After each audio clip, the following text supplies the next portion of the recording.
Good morning, everyone, from Dunrovin Ranch in Lolo, Montana. It's a beautiful sunny day. We've been having a spell of wonderful weather. Everyone's been getting out and hiking and boating on the river. If you've been watching our river cameras the last few days, you will have seen a lot of rafters and kayakers, and everybody's getting out and about. And today we are again with James and with our wonderful friend Brendan Carpenter from the Hash Knife Ranch, talking about our stone book. And James, I understand that you've been dealing with my favorite welder. Well, my second favorite welder, maybe. I've got two favorite welders in the Missoula area. G3, of course, who made our tower for the river camera. And then Dave from Bitterroot Welding, who, unbeknownst to everybody, was the one who installed our ranch camera pole. He came out here with a flagpole that he had purchased for some reason. I don't know. He had a random flagpole in his backyard and offered to bring it out. So he did that. And then, of course, we had to extend it. So he welded on top of that. And before that, though, I have to say that he did a fabulous job with my 4-horse backcountry trailer. And Brandon will get a kick out of this because, you know, I'm a woman with not much upper body strength, and I wanted to put bales of hay on top of my trailer for backcountry adventures. So he rigged up this great system. He put a stand up there to put not only hay, but two big containers for water, and then a pulley system, a little arm that would come out and over, and with a pulley system and a ladder. And all I would have to do is get the pulley down, put it on a bale of hay, pulley it up, climb the ladder, and go and put it in position. So I could do the whole thing myself. He was just an artist in terms of welding, really a great, innovative welder. So I'm sure he's enjoying working with you and figuring out what's next for our stone book. Tell me about your encounter, James. Yeah, so it's been quite a deal getting our welders engaged, first of all. So G3, I know, has been busy. He's been in school. He's doing some art school and different things. So that's been something that's been keeping him pretty busy. So we got a hold of Dave, bringing him back into the fold here. And we've been in touch. I've sent him a couple different versions of plans and some of the things that we've talked about here. We've showcased a few of the designs, and he asked for a little bit more detail. So I went back to the drawing board, and I'm going to go ahead and share the screen here that I've got. And let's see, you guys should be able to see that now. So you might not be able to see all the detail on there, but I basically took Brandon's drawings and did a little bit more of an exploded detail on those and added some dimensions that Dave was requesting. And a lot of this came from last week's video. So if you need to go back and check, we can see these dimensions. I actually had to go back and replay the video, and I was able to see what we were talking about and talk about the dimensions of each of these shafts. And so we went through that, but then I sent that to Dave, and that still wasn't quite enough. He was asking for some pictures. And so I sent him a few examples of shafts and tried to find some that had sleds involved because of the attachment point down low. And so I thought I'd show some of these pictures and have Brandon talk through each of them. I've got 6 pictures here. This is the first one. So Brandon, could you maybe you'd like to speak to what we're looking at here, and I can showcase each of these pictures, and you can say the advantages or disadvantages of this type of shaft, how it compares to what our design is, and so on. So what are we looking at here on this type of shaft? Well, the shaft you're looking at is, of course, the wooden piece that looks like a kind of a L shape on its side that goes up through the shaft loops there behind the shoulder, and then you can see where it attaches to the back of the britchin, and that's where that footman's loop goes. And then yeah, there you go. So it's really not attached in the front. That's just running through a loop. The second part is attached, and you can almost see that there's a kind of a raised area there where that strap holds onto it. Now, that's where you have the brakes, essentially. That's what that shaft will pull on that britchin, and so when the horse stops, it keeps the load from moving forward. And then when this L piece comes down, it attaches to the sled. And this sled looks to me like, I can't really see it well, but it looks to me like it's got a bolster, which means that the rails turn a little bit and swivel, which is a great design. You can turn that horse sideways and drag the front of that the sleigh or the platform almost sideways instead of it just being straight and having a torque. So where you see it attach down there low and comes up, and then the whole shaft has an angle. This is a typical shaft that you could move that to a buggy and put it on the front, where it attaches towards the wheels of a buggy as well. And it just lifts that up so that it comes across the horse's side a little bit better, a little higher instead of straight down at an angle. You can see where the chains are. And those chains are those are traces, or what's called traces, and attaches to the what's called a single tree on each end of that swivels. So if it didn't have this bend in it, you can see how a foot can get over the top of it pretty easy, or they can get not necessarily tangled up, but just get the trace chains over or under a leg and between their legs. So it's just kind of a convenience in a way for a younger horse to have some of these traces. Now, ours will be a little bit different where the chains, instead of coming low, they'll be up there where the curve of this shaft is. That's where we're going to pull from, because we're making this so that it's interchangeable and you can put a pair on there, put a tongue on that.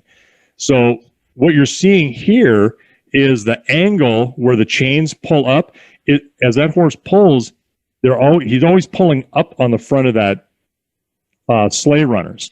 So you're pulling it up on the snow continually, which is a great thing, because as you know, deep snow, there's a lot of drag there, and they can pull that up on top, and it reduces the friction or the drag on the front of the sled or the sleigh. Now this also, the shaft can be universal, because it can again be put on a buggy that doesn't need to be lifted up. It's just pulled forward. So there's all kinds of, most shafts have a curve to them like this, but it doesn't have to have the curve to it. You can get by without it and just have plain traces and no shafts. Especially if you had a pair, you wouldn't even have shafts there. You would have exactly what you've got here without the shafts. Only a tongue would be on the other side of the horse, and then there would be another horse on that side of the tongue. So the tongue kind of holds them in place, and then they are a little more experienced when you've got a pair like that generally, so that you're not worried so much about your trace chains and stepping over them. And I got to tell you, I am not really a draftsman or a teamster. I can do it. I've done it. And know how to, but there's guys that are much, much more competent than me, and I know enough to be dangerous. So there's some guys that can tell you some things that'll, they've forgotten more than I'll ever know. One thing to be noted here is, do you see the two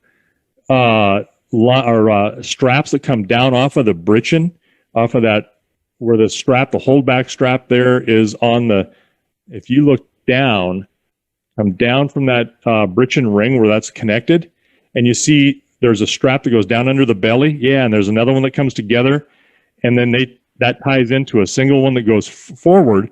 If you move that forward, you'll see that should be attached, that one coming forward, to the front of the bottom of the collar, and that also is a holdback.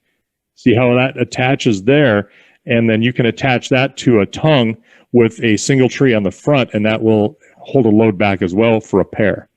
So yeah, there you go. So there's all kinds of. There's a lot of different arrangements there, even just with this one kind of setup here. Yes. And this is kind of the style that you've designed, it looks like. I did see a few other pictures that were maybe a little different design, and they don't have as much rigging hanging off the horse, to use a term I'm familiar with anyway. But yeah, all the different chains and straps and everything. And this one's a little bit more of a simple setup that ties in and doesn't quite pull up as much, maybe, or is using the shafts to get that vertical lift. That's correct. There's not quite the slope there, but you'll notice there's no traces on this. There's no straps that go to the bottom there. You only have shafts. And those shafts are hooked to a belly band that is also hooked. If you can look really close, there is a breast collar, a very light breast collar. But you'll notice when you look at this, the construction of this little conveyance is much, much lighter. It's much smaller. Yeah, there you can see the breast collar really pulling into that horse, just below the red lines there, which are, lines or reins, lines on a horse that's in draft. But you'll see how it's hooked literally to that belly band that goes around his girth. And there's no holdback straps. That is it. It's just going to be a little bit tighter on his belly, but it's a much, much lighter conveyance. And you'll see that the runners are very, very thin, so they don't have near as much drag. And there's not, of course, you can't pull near as much with it as well. So, there are all kinds of different ways to harness, different harness configurations, some with collars, some without, some with heavy traces. Yeah, look how that one see how that one has traces that come straight back, but it's also got your shafts that come forward and then up. So that's even a little bit different there, and it's got some carrier straps there that hold up the shafts. You'll see how that line comes down off of his rump all the way down about mid-thigh there, and that's holding the shafts up.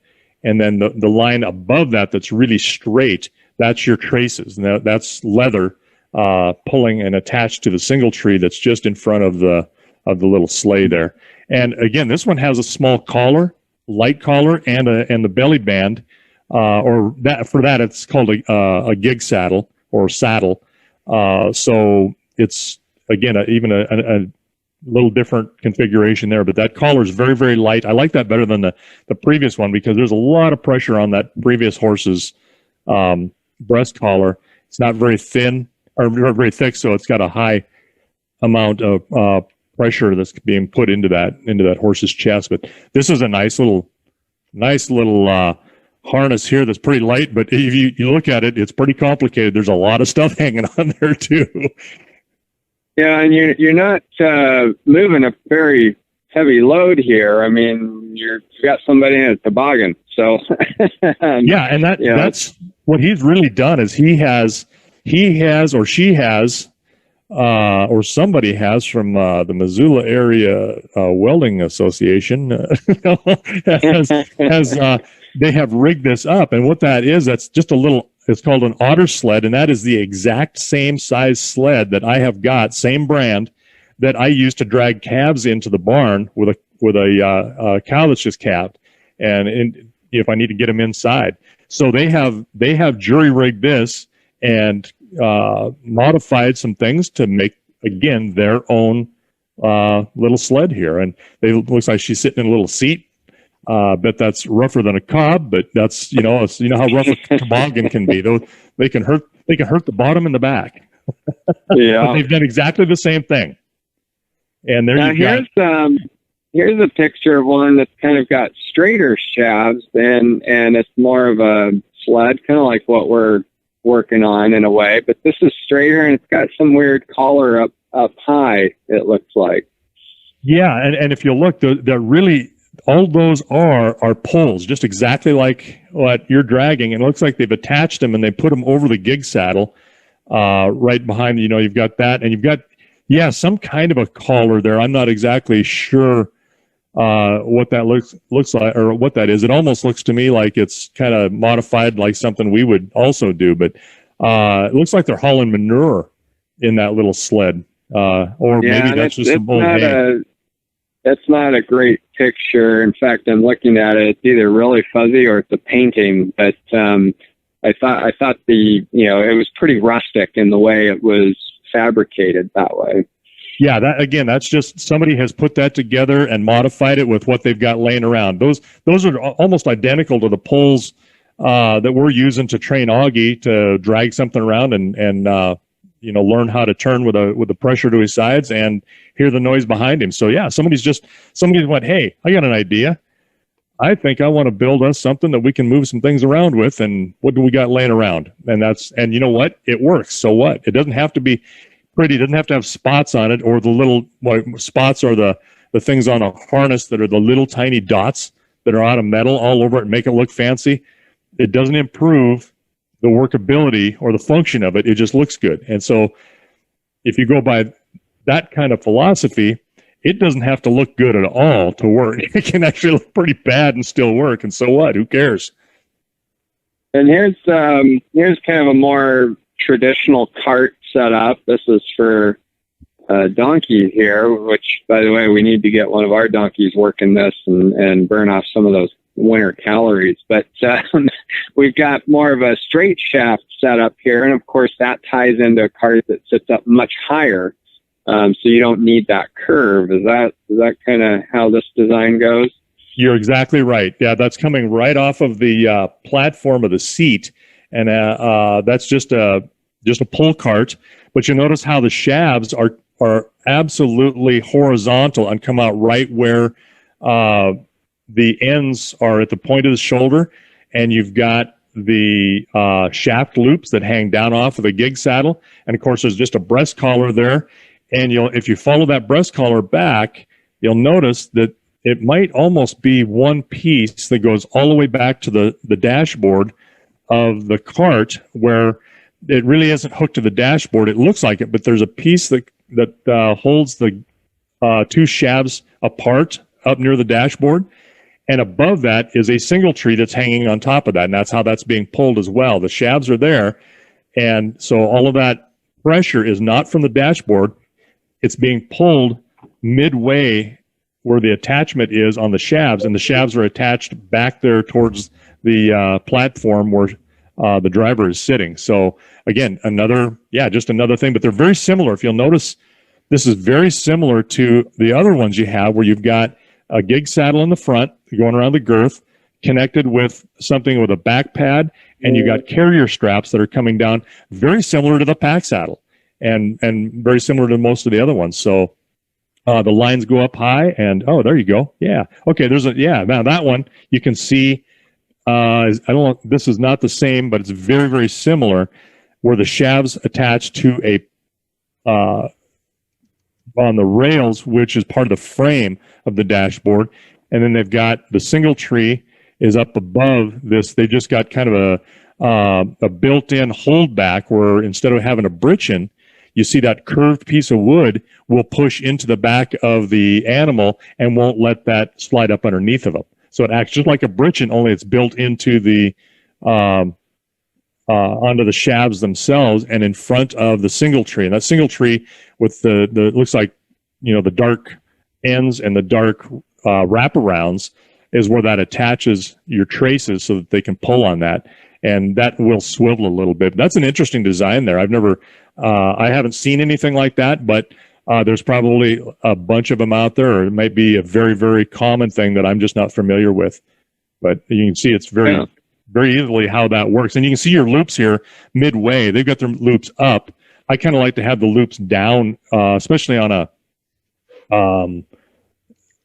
like a metal shaft like we're building, because then it's down and out of the way, and it's not rubbing on the horse, and it's not on the outside where it can catch on something. But ultimately, it doesn't matter. This is just a spot where everybody can get their holdback straps through there and tie up to their britchin.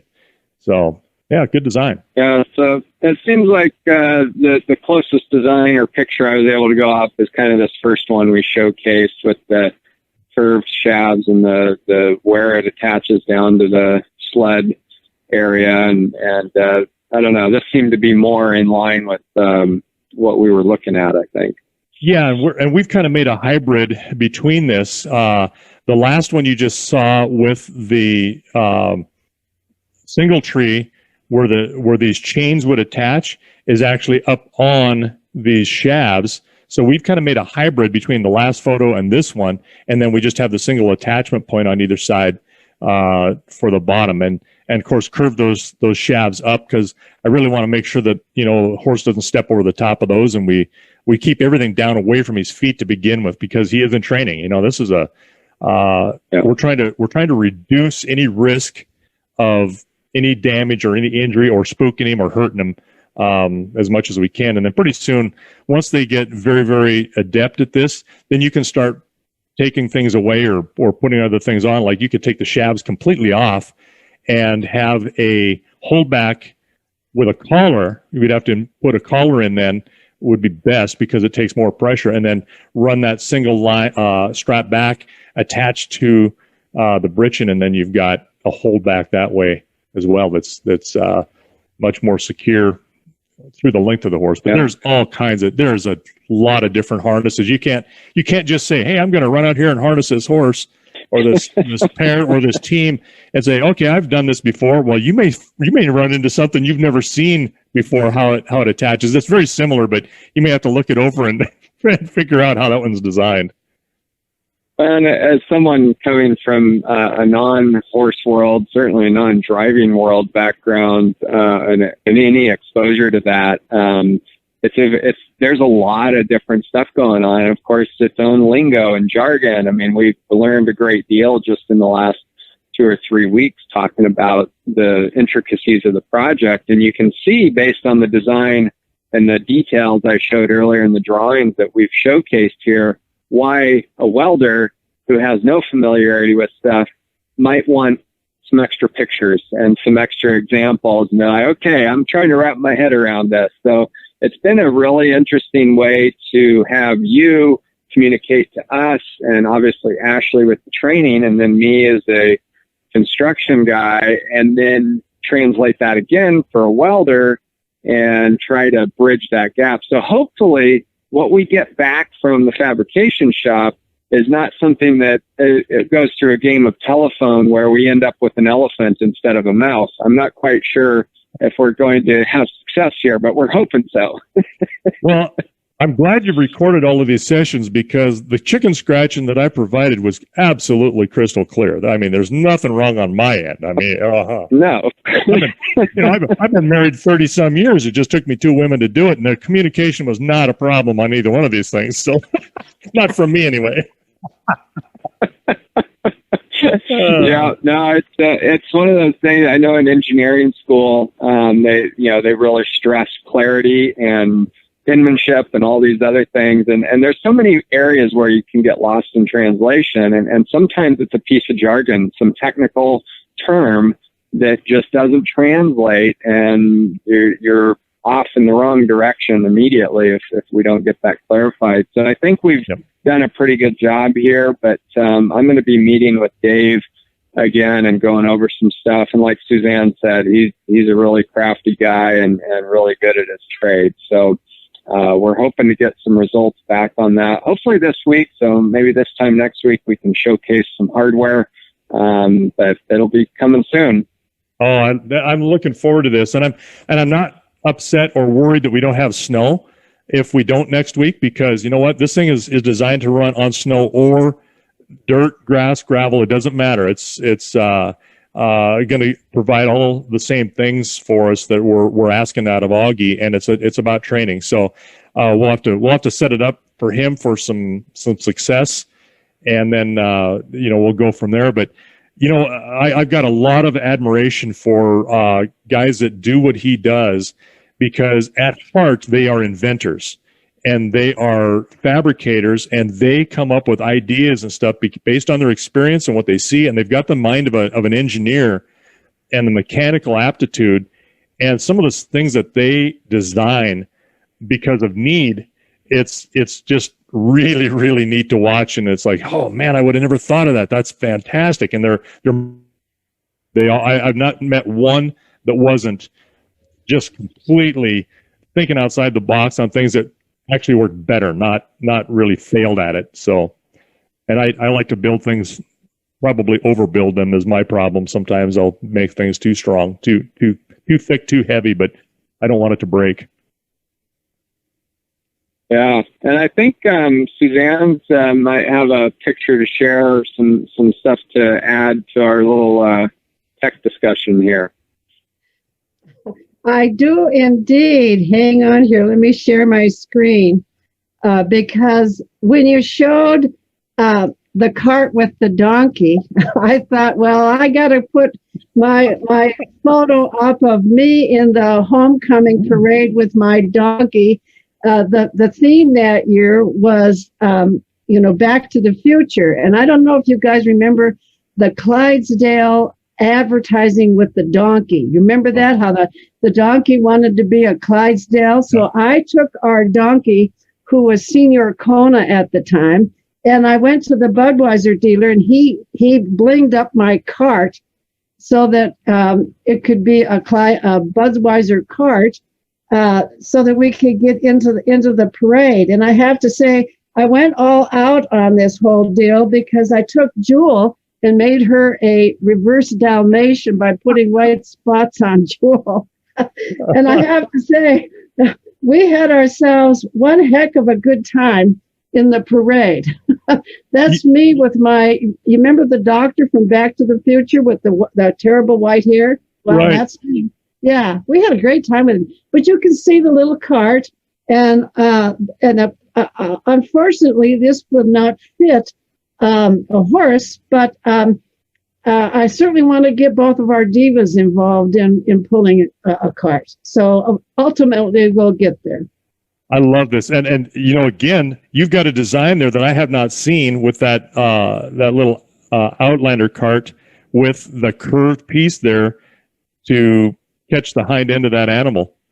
But which one's the donkey? Pardon? Which one's the donkey? Oh, now you've crossed the line there, buddy. Oh, that's beautiful. No, this is fantastic. I love this. Okay. Well, that's it. You can turn me off now, James, and go ahead. Oh, that's great. That's great. Yeah, well, I think we're making progress here. So again, I'll have more to report next week when we chat. And we were also chatting before we went live here.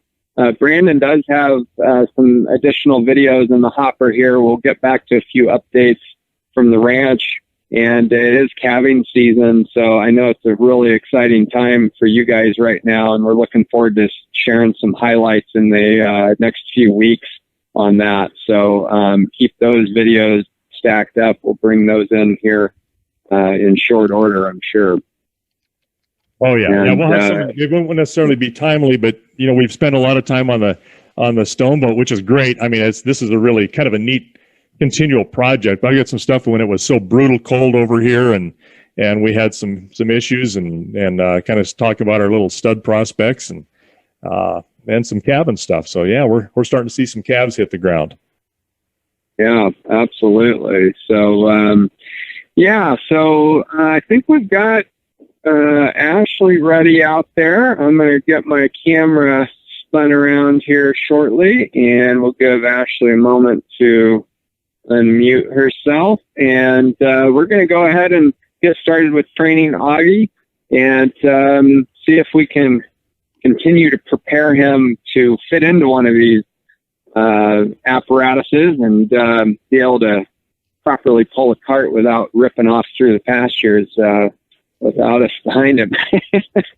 So he's become he's a very steady horse for the most part. He hasn't really spooked or done anything too unwieldy there, but I know we're continuing to work on getting him to stand still and kind of behave when we need him to be still and in one spot. So I know that's been a challenge, but I'm excited to see what you guys work on today. So with that, I'm going to go ahead and hand you over to Ashley, and we are switching over to that camera now. All right. Hey there. Hey, Ashley, how you doing? I'm doing all right. How are you? Good. I'm Good. anxiously waiting to see how you did this last week. This last week was a lot of desensitization. Just getting him to like stand still mainly. We're still working on that. I don't know what it is about him. He just doesn't want to stand still. He's always fidgeting and shifting, but we'll figure it out. But mainly just getting him to stand next to the poles. I picked him up and dropped him next to him. He didn't spook. Just kind of moving him around, making noise with him. And then getting him to stand in front of the stone boat. I got him kind of like pulled back to where he would be when we hitch him up. And then I just kind of like, I was basically like dancing on top of the stone boat, making noise, flapping the ropes around and everything. And he just stood still like a stone the whole time. So excellent. Yeah, we were just focusing on desensitization. And then right now, while you guys were chatting, I had him take a few laps in the round pen just so we can get him like kind of in his working brain mode. So yeah, I think we're ready for some work. Excellent. Well, I don't have a picture of you. I see myself and the Dunrovin logo. So there we go. All right. Now you can take me off of there. There. Yeah, no, that's really good work. One of the things that goes hand in hand, and we'll talk about his behavior a little bit, because of where he was at and how much exposure he had to a lot of people from a colt. And colts are tough because you got to be very, very firm with them. And he's been able to get away with stuff because, he's been loved on and hadn't had much asked of him. So they get this spoiled mentality. And that also goes to how their brain works, and that fidgetiness can be a maturity issue because, hey, I'm used to doing what I want. I don't want to have to do this. I want to turn around and look at things. I want to not do this. So your work there is very, very good and very important that you continue to do that. And for our viewers to understand, you just don't throw in a saddle on a horse and start working it. I mean, this is a lengthy process, and it's especially lengthened by the way we do it, where we're only interacting with me once a week and with you a couple of times a week with him on some of those ones that you do a lot of work with. You might do what, like 3 times a week? Mm-hmm. Yeah, Monday, Wednesday, and Friday. Yeah, and so even that, normally when you're working a horse, you're working them every day, and sometimes a couple of times a day. So you can see how that gets stretched out. So this is, and just so our viewers understand that this seems very slow, and it is. And because of that, we're actually compressing and making some of these things happen quicker than you normally would. Normally you don't move on too quickly. But because of the nature of what we're doing, we're stretching this out, and so we don't get a chance to really super desensitize at 2 or 3 times the amount you normally would. So that's why you see him doing some of the things he does, and it's like we're not making much headway, but we are. Ashley's doing a good job on that. She's staying with him and making sure that what she does is the primary goal for that moment. And when you're training a horse, it isn't just, we're going to do this and hope he makes it through it and he minds well or does what he wants. It's every second you're with them, you're making sure that they're doing what you want them to do or working towards that goal. So it's exhausting actually for a trainer to work some horses like this, because you should be constantly working on watching what they're doing, trying to adjust that all moments that you're with them. So it's much more complicated than Ashley's making it look. So she's doing like right there, he just stepped off and I had to stop him and pull him back. Like he just got to be on top of him constantly. Yeah, and what a lot of times I think our viewers probably don't understand is what we're looking for is when they start to move. We don't wait for them to move and then correct them. We watch them, and when they start to do something wrong, we correct them before they ever do it, so that we're correcting their mind and not their body.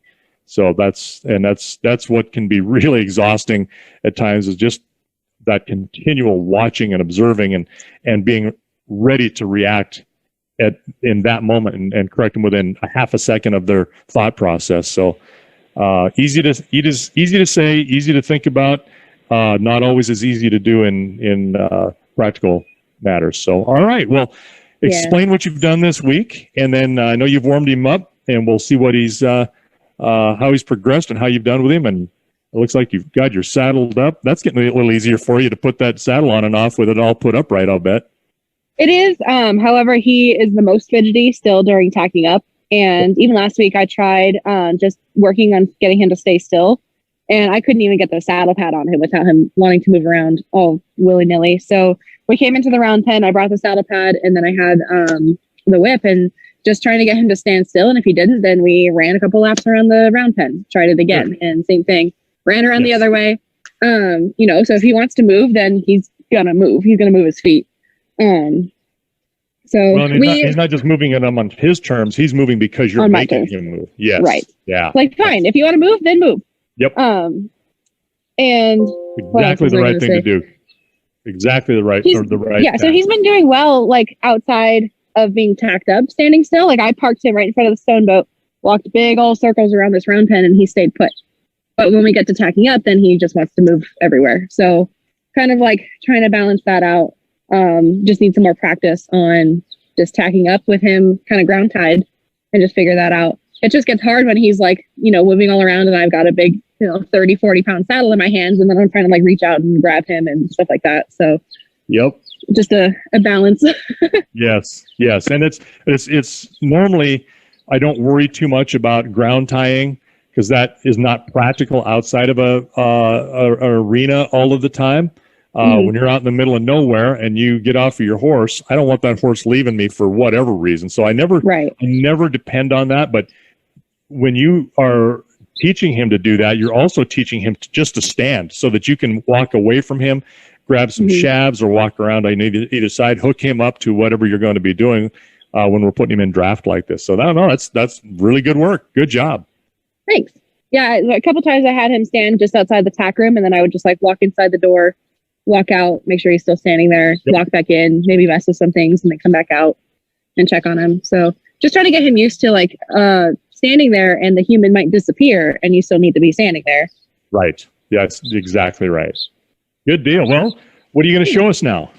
So, we've already warmed up in the round pen and he's pretty calm. He's got his head hanging low. So I'm wondering if we should put the poles on and just kind of get started.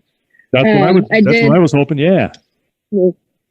I did make the other little attachment thing here, so that way we can just clip it to the front D like that, and then it won't go anywhere. Good. And then I have the other twine that you asked for later if we get to bring the poles up. So we're ready to go. Sounds good. Let's do it. I don't know if he'll stay put while I try to put the poles on him. But let's see. James is right there in the office in case. I'll bet he's going to be better than you think. I would hope so. The other thing I would do is get used to is making him come to right next to your poles. Don't always take everything to him. Okay. Yeah, just like that. He's being avoidant. He's just heading straight for the gate. Yep. Avoidance. So just take him right to them. And what I might do or suggest is back him up to the front of your steer and then pull those poles over the back of him in front, right where you want him to be. And that way you're going to be doing just about what you would be doing in putting him in front of your sled, sleigh, buggy, stone boat, whatever it is that we would want to hook him to. There you go. Same actions. Good. Very good.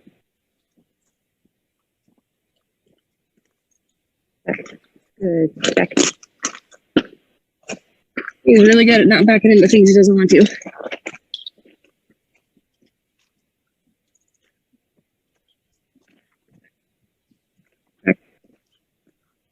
Back.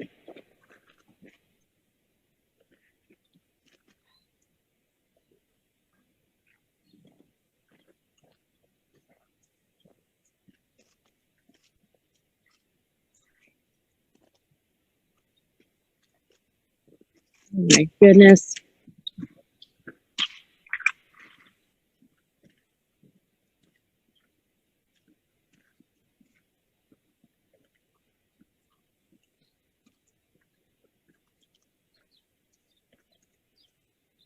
You need to meet him. You need to say hello.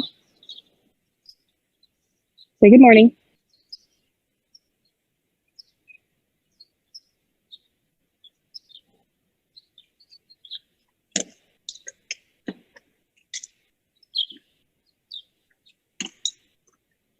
Good. Back. Back. There we go. Whoa. You little butt. Mm.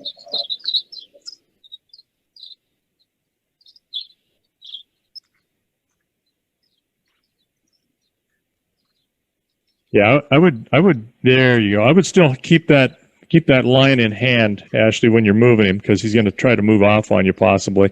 And if you have to just take it clear to the end and hang on to it, that's fine. Just try not to bump his head with it, so you're not pulling him around. But there you go. Mm-hmm. Good, very good. I know we got a little delay and a lag here. He just knows just a little bit extra 5 degrees to go. Yes, he's completely passive aggressive on his part.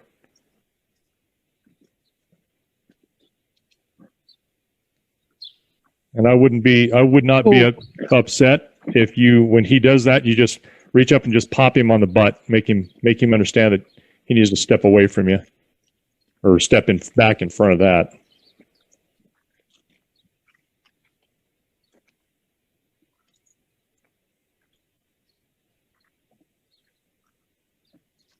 Ooh.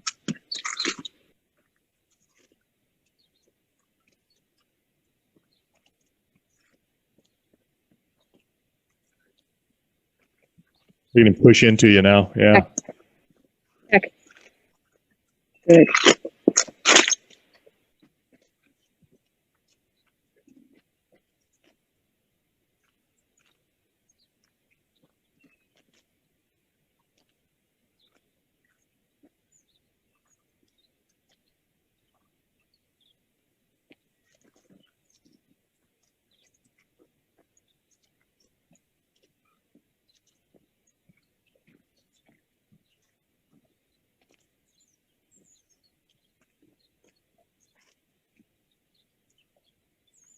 When you get him in front of those, do you have the upper body strength to just grab the rope and pick it up and just drag them forward? Yeah, I mean, I do, but he's not going to stand still. Well, that's what I mean. Once you get him to that point, we got to work on standing still. We'll never hook him up to anything else. So you're doing the right thing. Yeah. Yeah, I can totally pick up both of the poles and slide him over, but I don't have 8 arms to get him to stand still. Yeah, I know. There we go. Good. Ooh. Good boy. You little bugger. Ooh.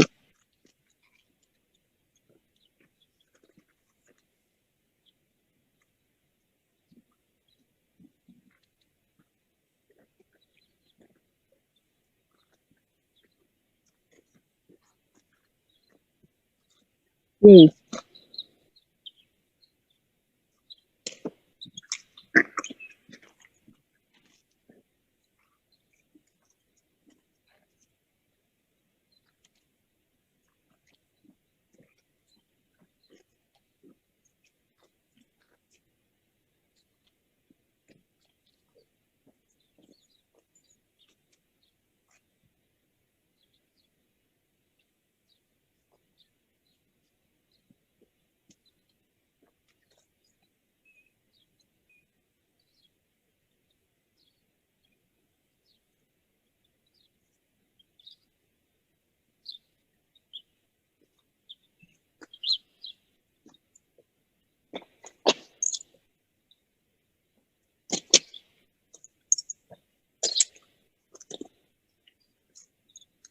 Heck. Heck. Good boy. You're not going to run into it.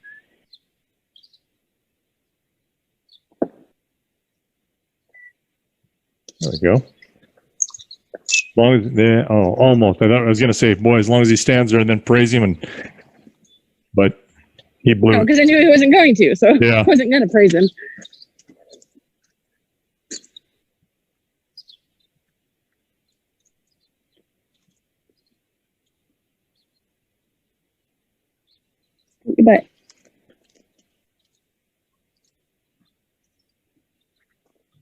Ooh. Good. Good boy. Good. That's it. That's all you need. Good boy. Now, I know this is going to be counterintuitive to you. He's standing there nice and quiet. Now just lead him away. Okay. And redo this again. What we need to do is make sure that this is repeatable. And it seems like we're not going anywhere. We're not gaining, but that's what training is about. And that's for those that are watching. This is where you just don't do it once and it's like, oh, okay. You typically see this kind of thing with somebody loading a horse in a trailer. The horse doesn't want to load.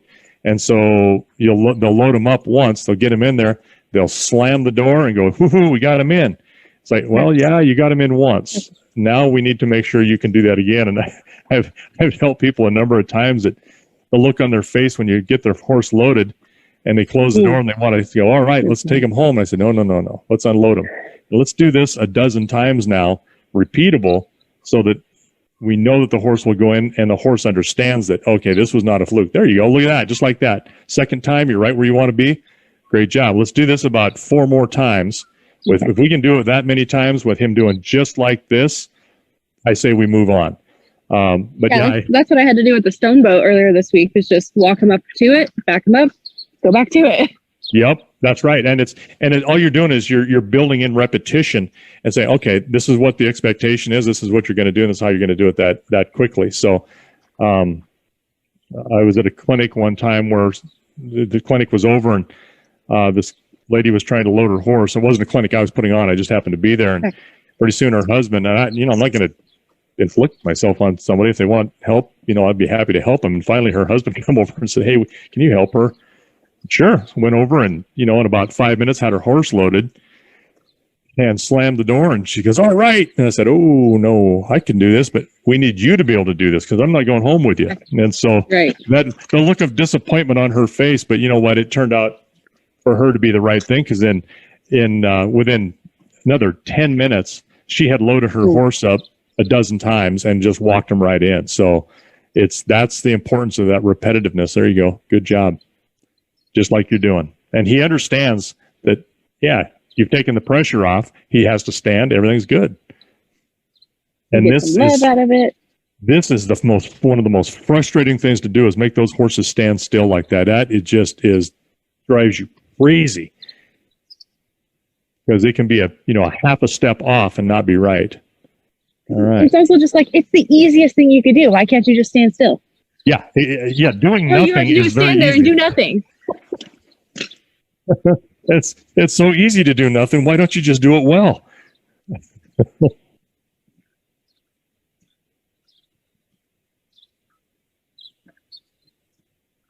Good.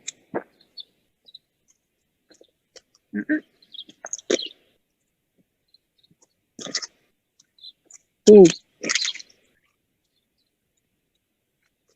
Good. Now, when you get him to stand still, let's add a little bit of behavior on your part and walk as he's standing there and everything is relaxed. Ooh. Good job. There you go. Almost. Not quite. Then have you, once he's standing still and where you want him, then you start working your way back towards his hip and just stroking him, petting him, telling him everything's okay, or without him moving. Okay. And we'll work on that, because you're going to have to go back there and either pull a set of shabs down over the top of his back, and you're certainly going to have to hook up your traces when we get to that point.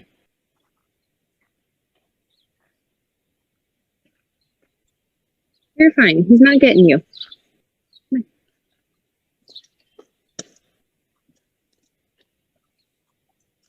Well, good boy. Good. Very good. Good. Very good. Good boy. And then just hang on to him, work your way back without him moving. And then if we can do that, then you come back to his head again and then go back to the other side. Because what you do to one side, you got to do the other, especially when you're hooking him up. Whoa. Stay.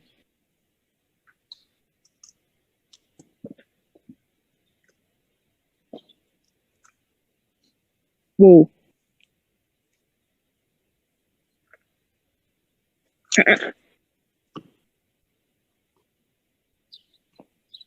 Stay.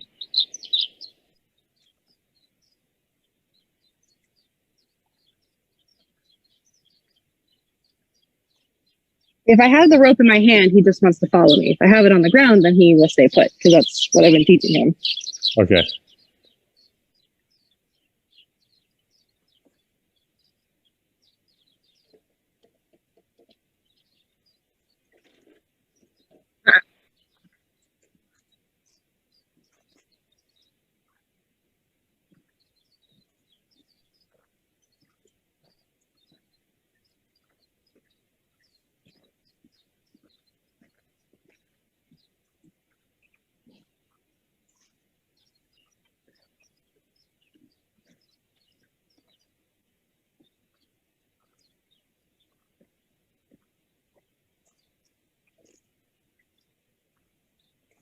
You don't need to move until I tell you to move.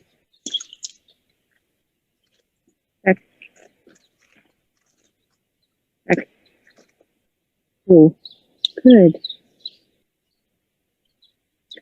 You straighten out the front.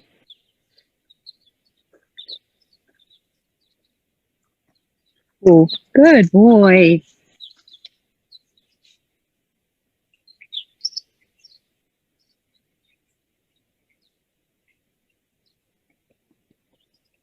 You're such a brat.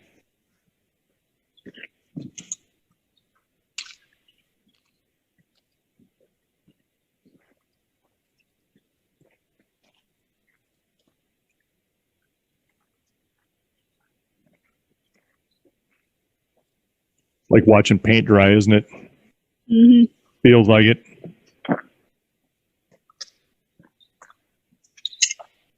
Back.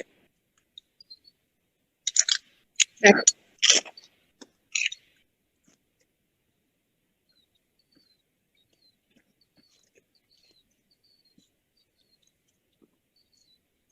Oh.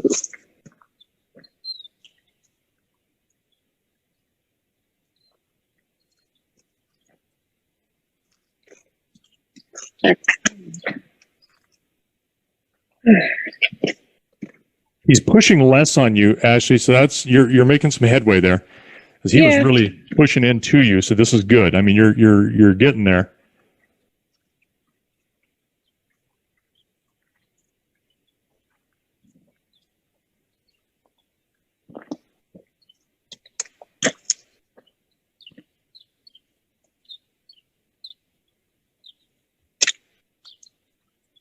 Back. Very good. Much better. Much better. Whoa. Stay.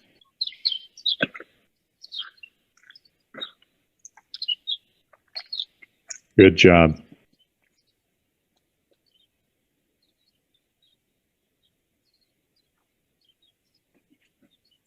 Stay. Okay.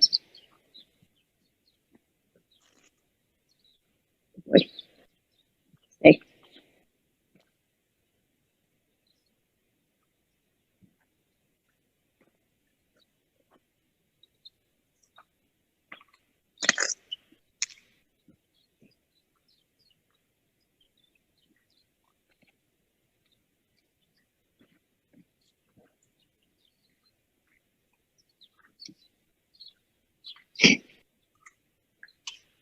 I mean, it could take us 2 hours to get this. Yeah, one of the things, and I want you to be really cognizant of this, is when you get success with him, and you're standing there and he does everything you want perfectly, then move him off and retry it. But if you're in the middle of him not moving and you're struggling with him, then don't pull him away from it, because then he's just avoided what you're doing.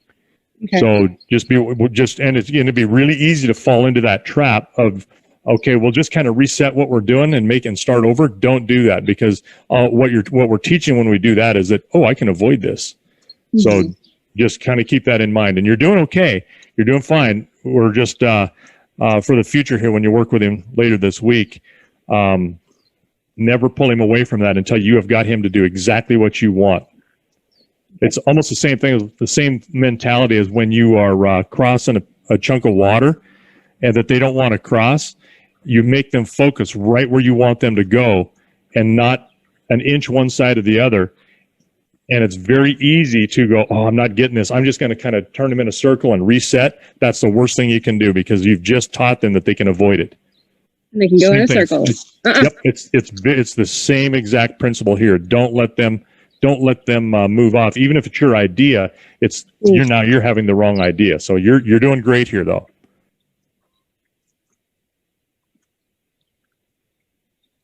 Because they still think that they're running the show, especially him right now. You know, he's like, yeah, I'm going to move. I'm going to do what I want. And there you go. At least he moved away from you that time. That's good.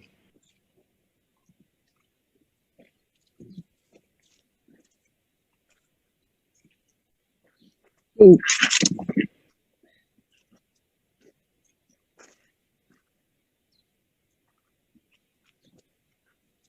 Back.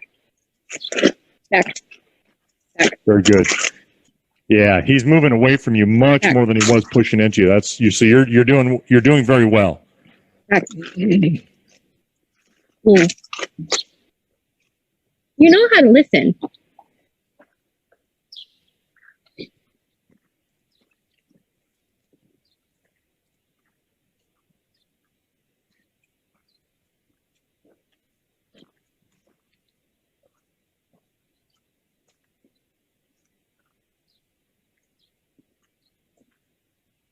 There we go. Like he was swinging his hip over there. Good. Yeah. About it. All right. So just keep working on that. Well, let's go ahead and try to get hooked up to him. And but now you know a little bit more about what we need to work on, and he can do that. So if we can get some pulls on him and start dragging him around, that'd be, I think, where we need to progress. Okay. Yeah, I'm gonna need James to come out here and hold him then. He's obviously not going to stay put. That James is everywhere. Omnipresent James. Because what we're going to do at some point, the way these shabs are designed on your stone boat is that you can flip them up and out of the way, and then you can back him up in front of it, and then you just roll them down on either side of him from the top on either side, and then back him up so that the shaft loops, so that you're going through the shaft loops, or you can just unhook the shaft loops, hook them back up, and then put the traces on, and then you go. So he can back up to it, but he's not having to step over the top of them. That's why we designed him with a pin that way. Okay, that makes sense. And then your single tree and everything is hooked right onto your shafts, so it's all one piece.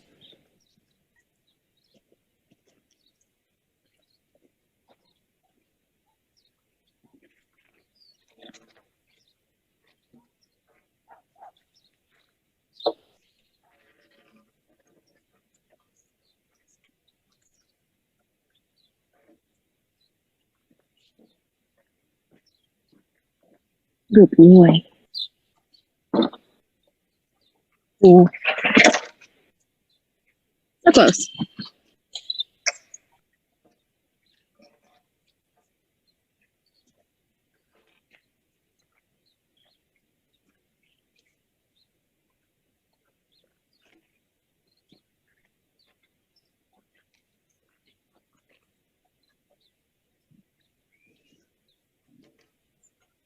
Ooh.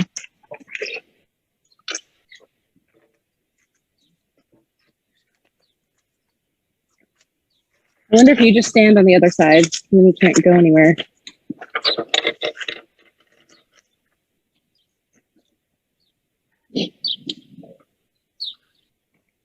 Stay. Ooh. Good boy. Stay. Watch out.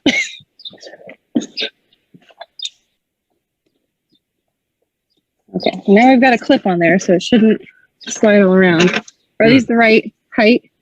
Yeah, that's fine. They're going to be a little weird because your angle is much further down, but that's fine. All we want them to do is drag behind him. You might move your ties on your poles a little bit forward so that it drags a little further behind him. So this part on the pole? Yeah, just slide that forward towards the front about a third of the way from what you've got. There you go. Yeah, that's good. And then adjust the other one the same way so it just falls a little bit further back. Whoa. Whoa.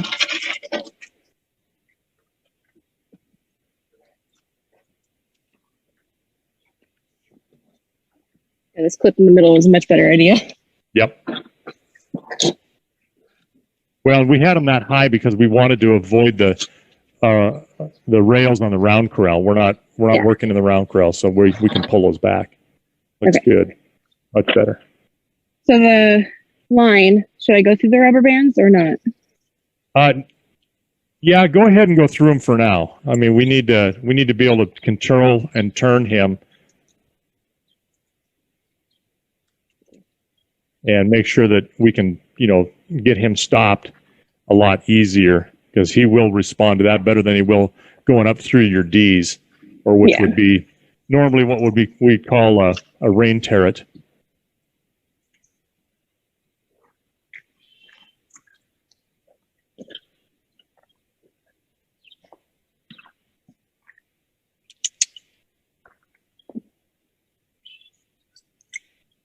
Okay. Yeah.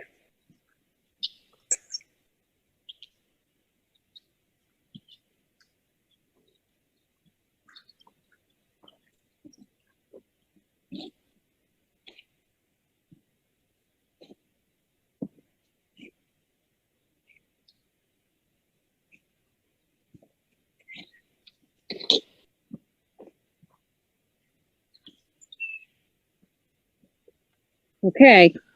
All right. We're hooked up. All right. Well, let's give him a go forward. Whoa.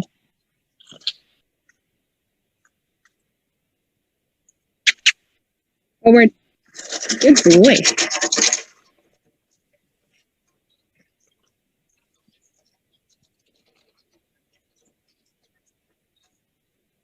Very good.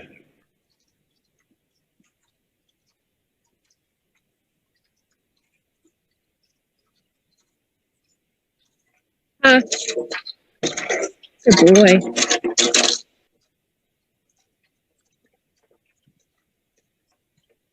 Whoa. Good. Forward.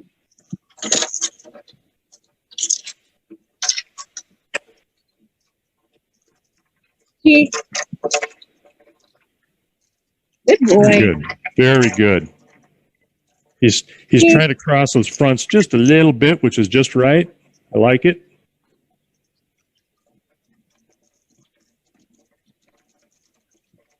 Whoa. Whoa. Good boy. Good. Very good. Forward.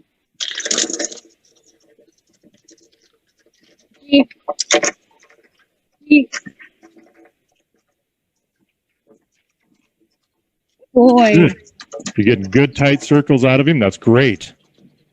Good. Forward.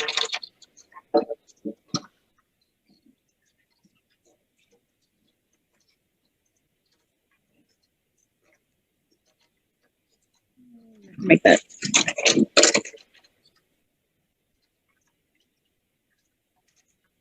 This is much easier to walk around and do when there's no snow or ice on the ground. I was going to say, there's not a lot of places to go slippery on. I see it. It looks like a few spots where you got some ice, but not bad. Good boy. Notice his head carriage when you're walking. It's nice and low and normal. Mm-hmm. So his head's not up where he's fearful of things behind him, or to the side when you turn. He keeps his head low. That's very, very good. And that's a little bit misleading. I shouldn't say that entirely, that he's keeping it low. You're pulling his lines over the way you want him to go, but he's not responding where he's throwing his head. He's not upset. Mm-hmm. He's not worried about anything. So that's very good. And you're doing lots of stops. Also way important. So let's go a great big figure eight around using the entire arena, and then we'll stop if he does well that way. then let's go ahead and tie the ends of those poles together. Okay. Forward. Good boy. See, as he goes forward, he actually drops that head a little bit and relaxes. Mhm. Of course, now he's got his head up a little bit more than he did. There we go. Now he's starting to come down a little. Some birds in the corner over here that might be a little threatening. Yeah, there's nothing worse than a whole herd of little dicky birds. They'll kill you. They'll kill you dead. Especially if you're a horse. Jeez. Good boy. Very good.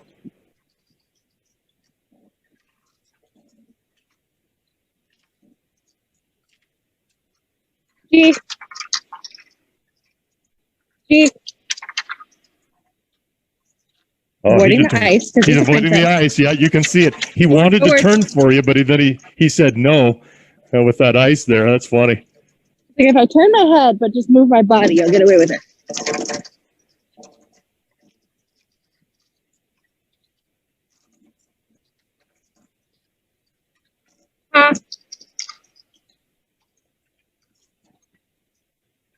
Now, when we stop and put this line on, or this kind of twine or rope, whatever you've got handy there, on the ends of those poles, tie it so that they're almost parallel, but when he's standing straight, each side, each pole is just clearing his hind legs so that they're fairly tight. And what it's gonna do, he's gonna now have to swing that whole pole, both sides will turn.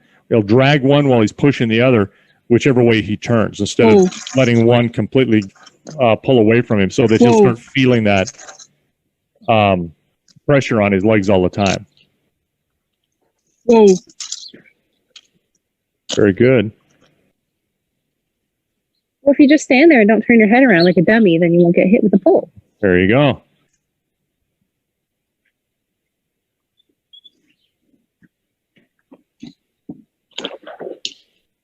Like our little snap idea helped, didn't it?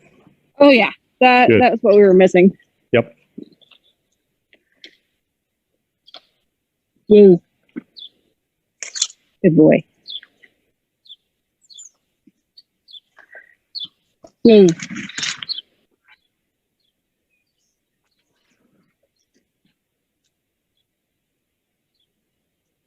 So is this one going to go in front of or behind this other D? You're going to tie the poles themselves. So reach back down there by where you're walking with the poles, the end of the poles. Uh-huh. And then tie them back there? poles. Yep, tie them together so that they, yeah.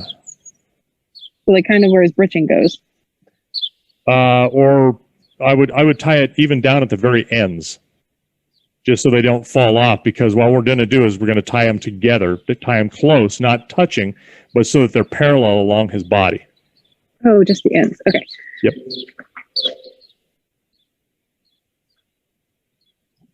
Good boy. And you can tie it just a little higher so it doesn't fall off, but far enough back so that his legs don't catch on it when he stretches out in a walk. Because all you're going to do is and you'll see what I mean by this. I'm probably not communicating it really well, but when we start turning, you'll see that he will drag that far pole to himself, and it'll stay touching his body. There we go. That's better. Whoa. Good boy. Whoa. Just stop, dude. Whoa.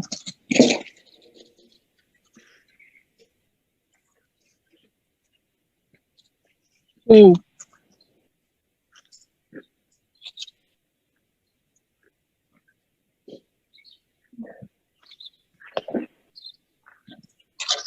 Whoa.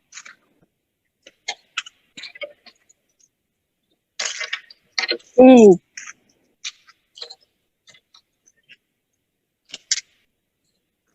Good.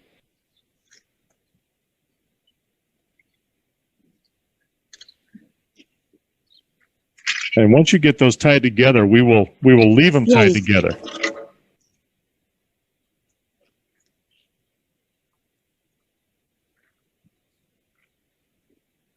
These will be just like your shafts are, only much heavier and brake proof. Whoa. Go. Very good. He'll get it. He'll figure it out.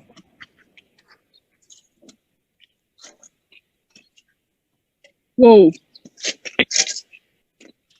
The good thing is he can't back up into me with the poles. Right. That is a good thing. Whoa. As soon as I take the pressure off the bit, he thinks he can just go. Okay, Whoa. so I know you're gonna do this kind of one-handed, but just exactly that, and work on that where he's just standing. Whoa.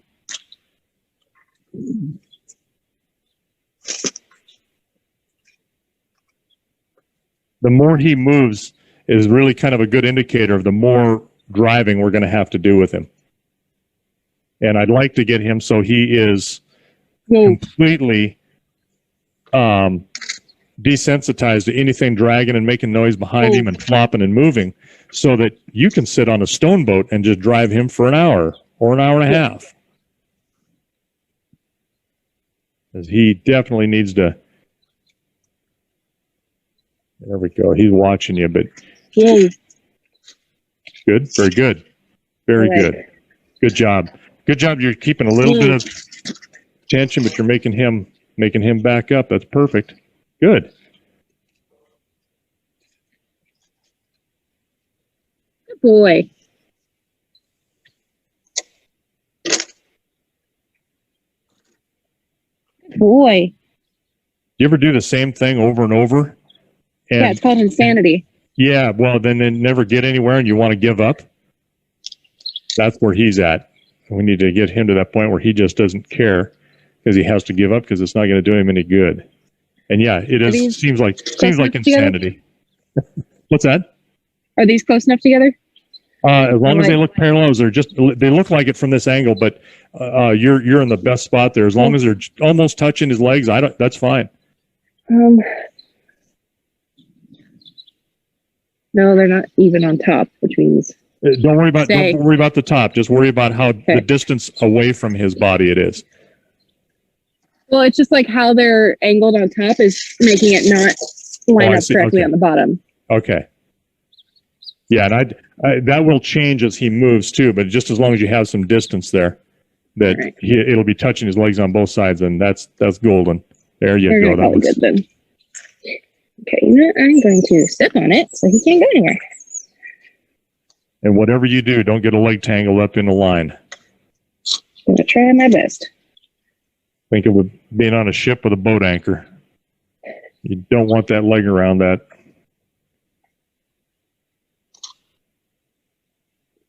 It's like you got a couple of clove hitches in there. Yeah, I don't know what fancy names they are, but I hope it'll stay put. Okay. Don't make me come over there and teach you knots. Okay, Oggy. You're being the good boy now.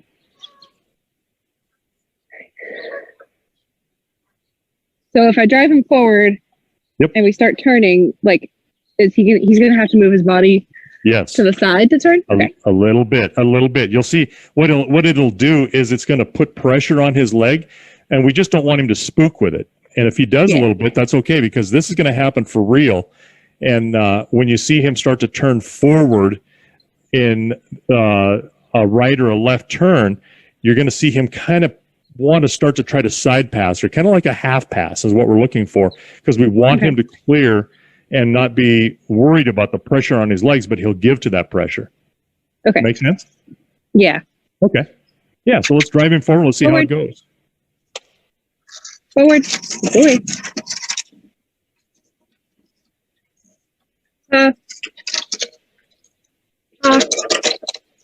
Good. See that? Do you see how he turned his front there a little bit more? Yeah, that's what we're looking for. Okay. And then when we turn him with something behind, he's gonna kind of half pass with his hind end as well. He just isn't there yet because he doesn't have to, because his hind end will just push these poles away, which is just fine. Good. Okay. We're just progressively working up to where he's feeling the pressure and not responding negatively to it. Yeah, I like that distance that you've got from here. This looks good. Very good. So we can leave those tied about that distance from now on. Good boy.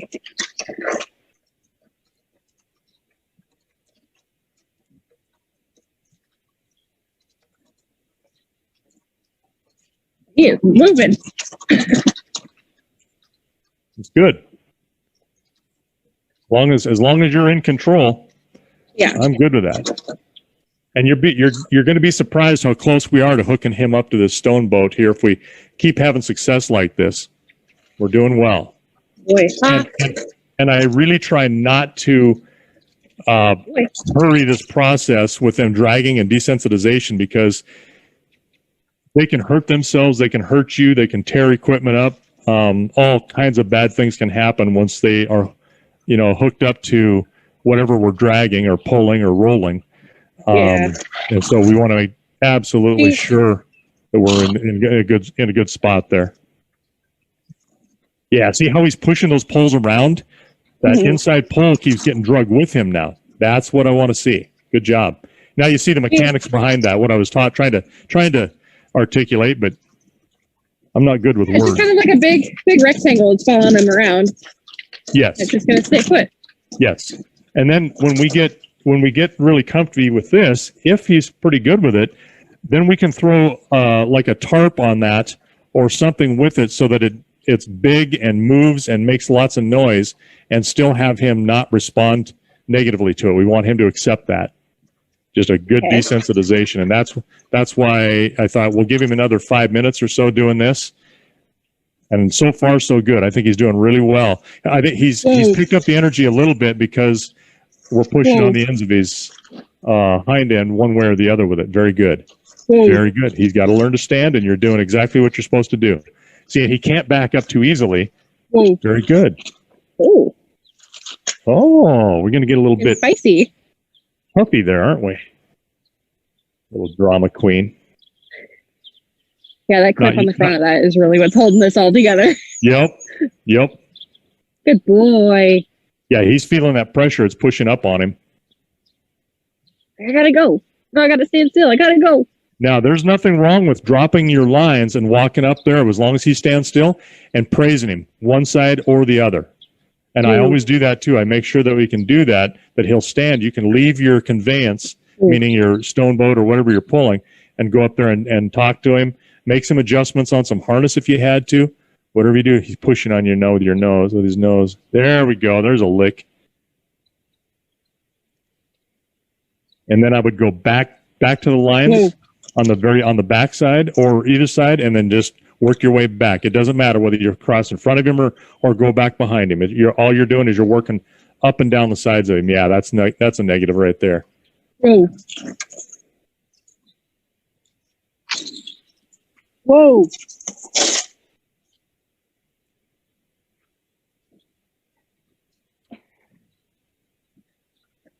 Good boy. Whoa. I did this one time, Ashley, where I had done all of this groundwork. Everything was working good. There you go. He's standing still. We got hind leg cocked, nice and relaxed. And I did all of this prep work, and I was so excited. This mare was doing so well. I hooked her up to the cart, and we went down the road. And I was wanting to hurry this thing. I just built this cart, so I didn't even have a seat for it. I'm standing in it. It's basically like a chariot. And we left, and we went about. We probably pulled that thing about 4 miles total. Got back, and I was like, "Oh wow, this was great!" And I was standing in this thing the whole time. The next day, I could hardly walk. My heels were so sore. Wow. But, yeah, because I was just working back and forth.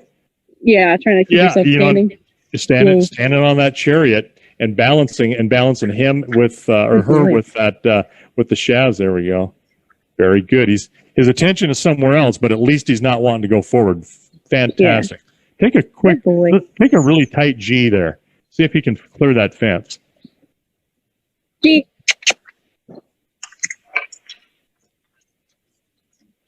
There we go. Yes. Good boy. Good. That was very nice. Nice and tight. Nice tight turns is what we're going to work on, as well as just getting turns. Good boy. He's gone around his dear friend. Ah.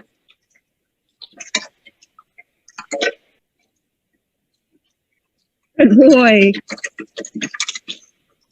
Whoa. Good. Very good. Good boy. Have you got that tarp out there anywhere close or handy? It's over there in the pile of crap on the side of the barn. Okay.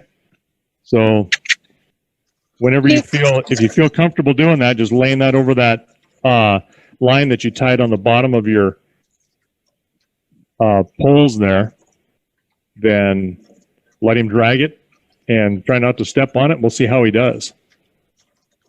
Yeah, getting him to stand still so I can grab it and get a whole nother story.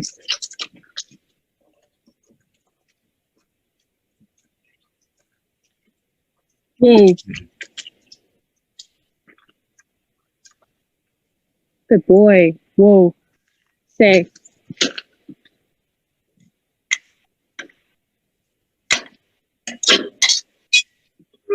Stay.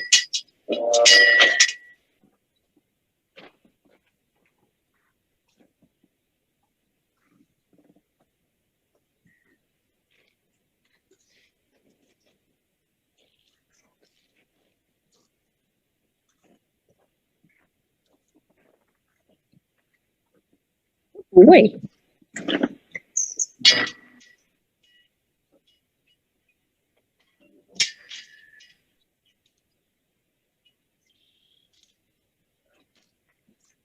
You just kind of like, whoa.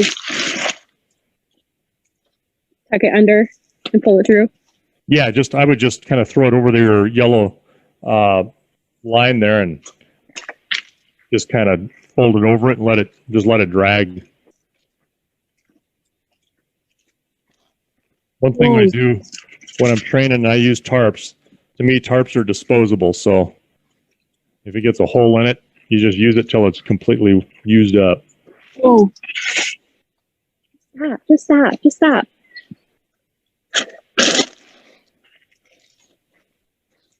Whoa. Good. At least you're not having a hard time getting him to stop. That's good. Standing still is the problem, but getting him to stop is not an issue. So that's a big win.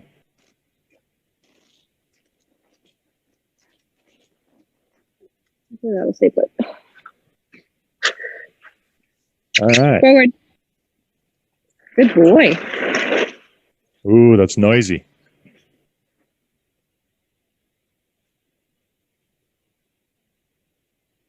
Whoa. Good boy.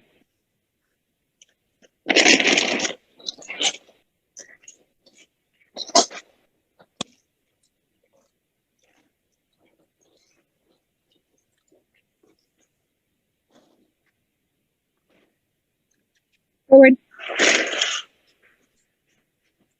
Good boy.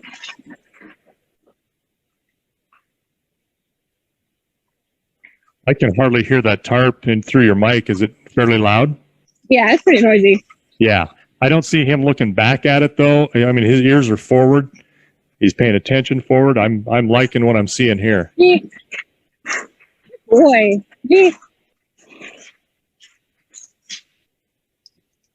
There we go. Fine. There we go. I was going to say, I bet the turn will tell us something. Because if he sees that coming out alongside of him. And that's what we want to work on, because he'll have the same thing happen when we have him tied to something. Ooh.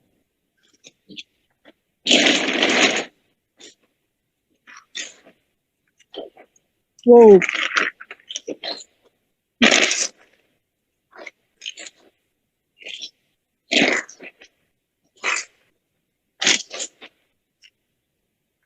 Forward. There we go. Good job. Good boy. And the more obstacles we can make like this, and the more distractions, the better. Whoa.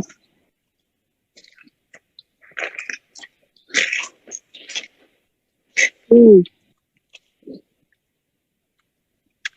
Forward. Forward. Good boy. Do you see how he turned? Do you see how he's started to side pass with that hind end as well? Yeah. Very good. That's what we want. Yeah. Huh.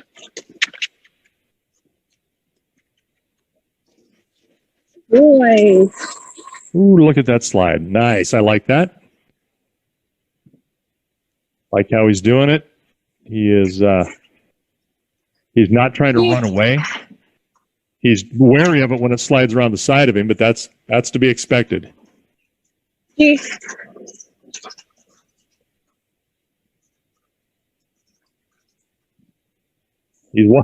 watching it, but look how he's turning his body. That's really, really good. He's turning that hind end with that front so that, look at that. Whoa. Oh, even though he's trying to get away from it, he's making the correct body movements with that front and that hind end. He's turning and not trying to fight the shafts. He's trying to turn inside of them. That is absolutely what we're wanting to do and get repetitive about. And now we're just throwing a distraction on there in the back to get him used to that. We're just kind of killing two birds with one stone there, and I like it. How do you feel? Good. I feel like you're like trying to run to me for safety. Yeah, that's right. You're bonded with him, and he's wanting you to solve his problem that, you know, is not going to be solved by you. It's being caused by you, but he needs to just suck it up and learn that, hey, everything's okay. So good job. Let's, when you're ready, and move him around, we'll give him a couple more minutes and some tight turns, both directions, and tight figure eights till he gets used to that is really, really important. Okay. And it's hard to do with you trying to not step on that tarp, I know. Yeah. Huh. Huh. Huh. Good boy. Much better. Much better. Forward. Good boy. Yeah. Yeah. Yeah. Yeah, see how he's moving that hind? I love how he's starting to move that hind end. He's figuring that out. Side passing. Yes, that's what we want to see. Forward. Good boy. The only thing that would make that happen better is if we put more weight on there. But we're not going to need to do that. Okay. As he'll learn that in real time on that stone boat. Whoa.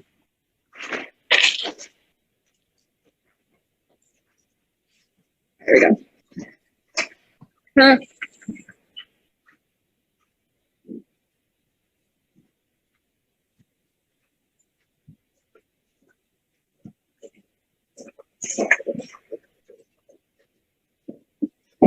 Good boy.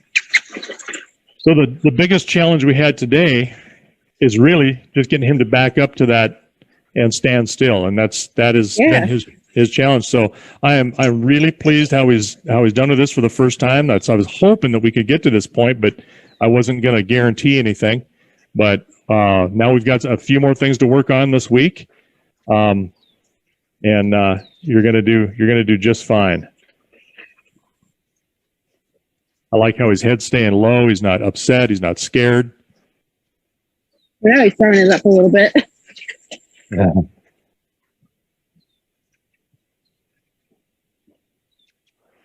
He's starting to get a little frustrated. Yep, that's all right.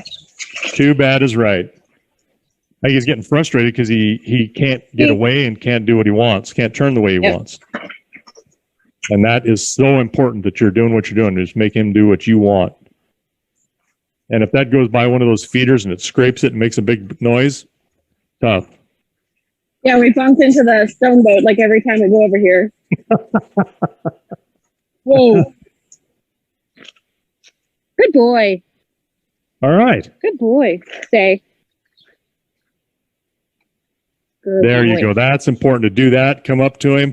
Yeah, praise him when he stands there. Okay. And then you Good can work both sides without him taking off. Yes. Good boy. That, and he's watching you. He's not distracted by something else. That's what we want to see. Didn't want that, but it's better. No. Much better. All right. Can't have your cake and eat it too. We can. That's what we're shooting for. Yay. Okay. All right. Now to unstrap him with this tied together at the end, I just unclip it and then just like roll it over to the one side. Yeah, what I would do is and we can do that now. Just go ahead and keep your lines in hand and walk up along the side of him with your lines, and that way you can keep him from going forward. And then just pick him up over his hind end, and that way you've still got control of him. And then put those lines in front of your poles, just like you'd have like as if you were riding him. And that way you've got control. That way we don't walk off with him, or he doesn't walk off with you, and you can still stop him right there. And then I would just unclip and then pick the poles up or one side and slide it off of him. And you remember, you got to now pass that pole over the top of his hip. And it's not going to be as easy. Yeah, it might be because it's tied to him or tied on the other end. It's not going to go anywhere, but unhook your clip. And what I would do is I would reach over and grab the one on the other side, lift it up, and then just walk back and then pull it towards you. There you go. You can do that. I would get that over that D. That's fine. Look at that. Very good. Very good. Yeah, whichever way works for you. And I like that you just threw it off to the side, made a bunch of noise, and because it's good for him to get used to things banging and clanging and dropping around him. That's perfect. I know there's a guy over in, I believe is Ireland. I've watched some videos of his in the past, and he will, once they're done, he attaches a steel plate to the bottom of the carriage and it drags it along. And I mean, this thing is clanging and banging. It's like, yeah, it sounds like something I'd do. Good boy. Stay. There we go. All right. Well, I think you had a successful day. We know what we need to work on. We know what we need to just continue with. There was no disasters, really. It's just getting him to mind, and then getting him to not push against, that spoiled mind. I think you working him early was a really good thing. That was a good use of time off camera. We got to be able to do that every time. Yeah, and for a while until we get him to where he's absolutely listening, and then we can start getting away from that round corral a little bit. And because it doesn't solve every problem. When in doubt, you still got to work them, but it really gets their mind in the right set. So, and that's so important. But good job today. Hopefully our communication is clear enough that we're not going to get divorced here. So this is working for me if it's working for you. Yeah. I don't know if you heard that conversation with Suzanne and James and I earlier, but yeah, I did. Kind of referring back to that a bit. So, all right, dear. Well, you did a great job. Don't give him any extra oats. I don't think he deserves them. He just did. He did adequate. He didn't do anything exceptional. So, we're doing good. And I guess I will probably see you next Monday. Yeah, I'll give you updates when I work with him this week. So excellent. See what we get around to. Good deal. Like to see it. Like to hear it. And I guess with that, I'll let you go and get some work done this week. Great. Thank you for your time, Brandon. Thank you. Bye-bye. Bye.